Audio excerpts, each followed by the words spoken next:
Hi there! Welcome to the first ever Souls of SLU podcast. For those of you who are new, Souls of SLU is a blog in which I highlight people or places on SLU's campus who otherwise might go unnoticed. My goal is to get as many perspectives of SLU's campus as I can in order to get a genuine idea of what it looks like for the people who inhabit this place. I'm sitting here with Claire McNamara, a student who works at Mocra, one of the many hidden gems on SLU's campus. Hi Claire, thanks for being here. Hi Anna, thanks for having me. I'm happy to be here and honored to be your first podcast guest. I know, I'm so excited. So, first of all, can you just tell me a little bit about yourself and what you do here at SLU? Yeah, so my name's Claire and I'm from San Diego, California. I'm a sophomore studying psychology with a minor in business administration. Besides working at Mocra, I'm an Oriflamme leader and a member of Delta Gamma on campus. Nice. So can you tell me a little bit about what Mocra is and what does it stand for? Yes. So Mocra stands for the Museum of Contemporary Religious Art. It's one of SLU's on-campus museums, and it specifically focuses on art that engages the spiritual and religious dimensions. Engages the spiritual and religious dimensions. So what does that exactly mean? Basically, my understanding of what that means is that the art isn't just Christian or Catholic, but that it covers a really wide range of religious and spiritual beliefs. Some of the art clearly has Catholic or Christian themes, but other pieces are more about subjects like hope, death, and suffering, and the artist conveys spirituality through that subject rather than through a specific religion. That sounds super interesting. I can't believe I haven't heard of Mocra before. How did you find out about it? Yeah, so I actually found out about Mocra when I was looking for an on-campus job coming into my freshman year. I had made a Handshake account, which is the online portal for finding jobs on campus, and started looking around for jobs that I was qualified for. I submitted my application to Mocra and heard back from the museum's assistant director about coming in for an interview during my first week at SLU, and then when I got accepted, I started working there a few weeks into school. Okay, well, where is it then? How can I find it on campus?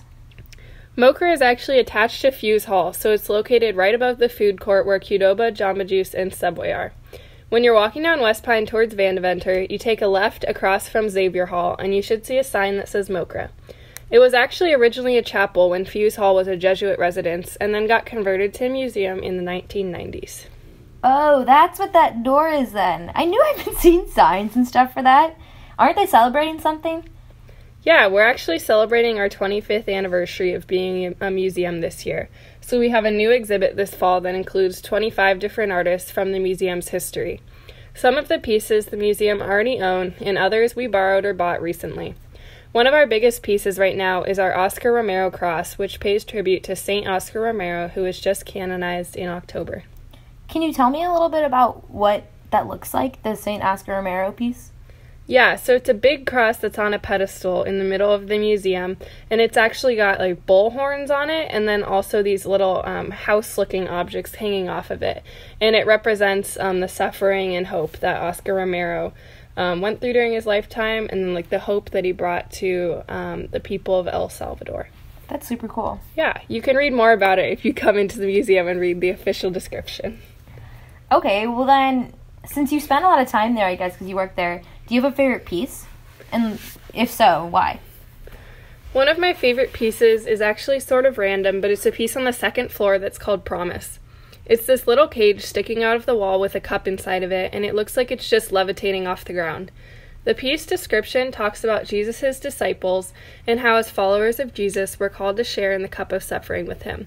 But at the same time, we can't fully participate in it with him because he died and was resurrected for our sins, and clearly we don't have that ability. So the cup is there, but we can't reach it because of the cage, or our limitations as humans. At least that's what I get from it, but other people could get something else out of it, which is one of the really cool things about art. Yeah, that is really cool. I'm usually not very good at just looking at art and interpreting it and seeing what I think of it, but that sounds super cool. Yeah, one of the tips that our assistant director always gives people when he's giving tours is to just look at the piece and see what you interpret it as before you read the description, because your interpretation is just as important as what the artist has to say about it. I like that a lot. So just one last question. Is there anything that you want people to know about Mocra that you haven't gotten a chance to say yet, maybe? Sure. I actually really look forward to going to work at Mocra because it's such a peaceful and calm environment. A lot of students have never been there or even never heard of it when I tell them that I work there, so I would just encourage everyone to stop by even for a short visit. I think you'll find that it's a really cool space with a nice atmosphere, and the art might not be what you expect. Oh, that's awesome. Thanks, Claire. Thanks again for just being here and just telling us a little bit about Mocra. You're welcome. I hope I made you more excited about coming to visit one day. Yeah, I want to. I hopefully will. If you get a chance, make sure to check out Mocra.